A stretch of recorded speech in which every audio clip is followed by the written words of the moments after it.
नमस्कार। चलिए आज भारत के सबसे ज्यादा आबादी वाले राज्य यानी उत्तर प्रदेश की जलवायु को समझने के एक दिलचस्प सफर पर चलते हैं। उत्तर प्रदेश को ठीक से समझने के लिए ना हमें इसके मौसम से जुड़ी एक पहेली को सुलझाना होगा। और मजे की बात यह है कि इसका जवाब उन हवाओं के सफर में छिपा है जो इस पूरे राज्य से होकर गुजरती हैं। ठीक है, तो चलिए शुरू करते हैं। सबसे पहले ये समझना जरूरी है कि हम असल में बात किस बारे में कर रहे हैं। देखिए, जलवायु और मौसम इन दोनों के बीच का फर्क समझना बहुत जरूरी है। जलवायु यानी क्लाइमेट किसी भी जगह का लंबे समय का मिजाज होता है, मतलब दशकों तक वहां का पैटर्न कैसा रहा है। और मौसम यानी वेदर वो है जो आज या कल हो रहा है, मतलब आज का मूड कैसा है। तो फिर उत्तर प्रदेश का ये जो स्थायी मिजाज है यानी कि यहाँ की जलवायु वो है क्या? तो इसे आधिकारिक तौर पर कहते हैं आर्द्र उपोष्णकटिबंधीय मानसूनी जलवायु। अब ये नाम सुनने में थोड़ा मुश्किल लग सकता है, पर इसका मतलब बहुत सीधा है। यहाँ की गर्मियां नम और गर्म होती हैं और ज्यादातर बारिश मानसून के मौसम में ही होती है।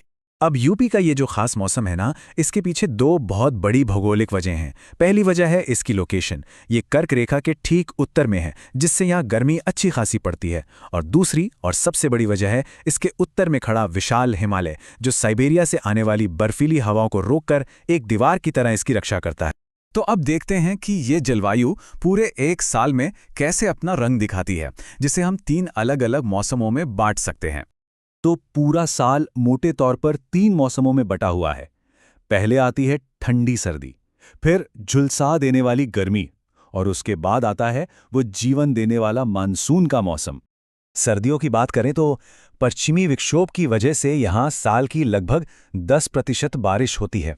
इस हल्की बारिश को महावत भी कहते हैं, और ये गेहूं जैसी रबी की फसलों के लिए अमृत की तरह काम करती है।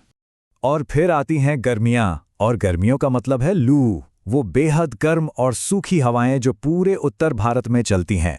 इसका सबसे ज्यादा असर आगरा, झांसी और बुंदेलखंड जैसे इलाकों में महसूस होता है, जहां पारा 45 डिग्री के भी पार चला जाता है। लेकिन सर्दियों और गर्मियों से भी बड़ा खेल तो मानसून का है।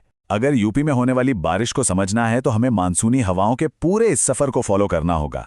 तो मॉनसून का ये जो पूरा रास्ता है उसे हम 4 स्टेप्स में समझ सकते हैं, और यहीं से हमें उस पहेली का जवाब मिलना शुरू होगा कि बारिश कहीं ज्यादा और कहीं कम क्यों होती है। अब हवाओं के इस सफर का नतीजा ये होता है कि पूरे प्रदेश में बारिश के बंटवारे में जमीन आसमान का फर्क आ जाता है। इस बात को समझने के लिए चलिए 2 ऐसे शहर लेते हैं जो इस मॉनसून के रास्ते के 2 बिल्कुल अलग-अलग सिरों पर हैं। एक है उत्तर पूर्व में गोरखपुर और दूसरा है दक्षिण पश्चिम में मथुरा। गोरखपुर, जहां मॉनसून सबसे पहले और पूरी ताकत से पहुंचता है, वहां औसतन लगभग 185 सेंटीमीटर बारिश होती है। और जब तक वही हवाएं अपना साला पानी बरसाते हुए मथुरा तक पहुंचती हैं, वो लगभग सूख चुकी होती हैं। नतीजा, यहां साल में सिर्फ 54 सेंटीमीटर के आसपास ही बारिश होती है।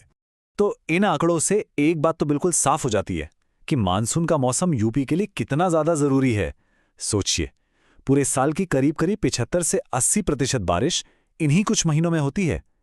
प्रदेश की पूरी खेती और अर्थव्यवस्था इसी पर टिकी है।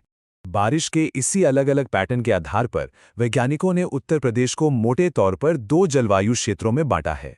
तो ये टेबल एक तरह से अब तक की हमारी सारी बातचीत का निचोड़ है। साफ साफ दिखता है कि प्रदेश को 2 जोन में बांटा गया है। पहला है आर्द्र और गर्म, और दूसरा साधारण आर्द्र और गर्म। जो तराई का इलाका और पूर्वी यूपी है, वहां 100 सेंटीमीटर से भी ज्यादा बहुत भारी बारिश होती है। और जैसे जैसे हम पश्चिम और दक्षिण की तरफ यानी मैदानी इलाकों और बुंदेलखंड की तरफ बढ़ते हैं, बारिश कम होती जाती है।